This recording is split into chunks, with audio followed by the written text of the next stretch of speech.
Hi friends, দুপুরবেলা অনেক জামা কাপড় ধুয়েছি। তারপরে আজকে তোমাদের দেবো মাংসের রেসিপি। তো মাংসটা আমি কেমনভাবে রান্না করলাম সেটা দেখে নাও। যারা পারো তারা তো পারোই, আর যারা পারো না তারা অবশ্যই দেখে নাও। তো কড়াইতে 200 গ্রাম তেল দিয়ে দিয়েছি ওই 1 কিলো মাংসের জন্য। তার উপরে 3টে পেঁয়াজ কেটে ছেড়ে দিয়েছি, আর 2 চামচ আদা, 2 চামচ রসুন দিয়ে ভালো করে একে ভেজে নেব, মানে হাফ ফ্রাই করে নেব। তো খুবই সহজ প্রক্রিয়ায় রান্নাটা করছি।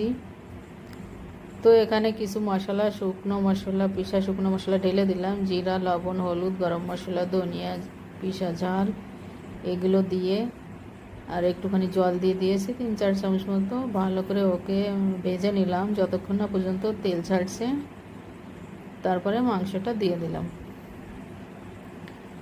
তো এটাকেও ভালো করে ভেজে নেব, মানে কষে নেব।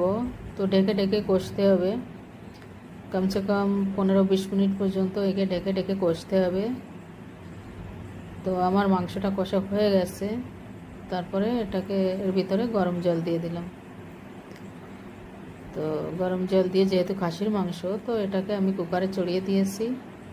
আর এর ভিতরে 3টে রসুন আর কয় টুকরো আলু আগে থেকে ভেজে রেখেছিলাম সেটা দিয়ে দিলাম। তারপরে 3-4 সিটি দিয়ে মাংসটা আমার কমপ্লিট হয়ে গেছে।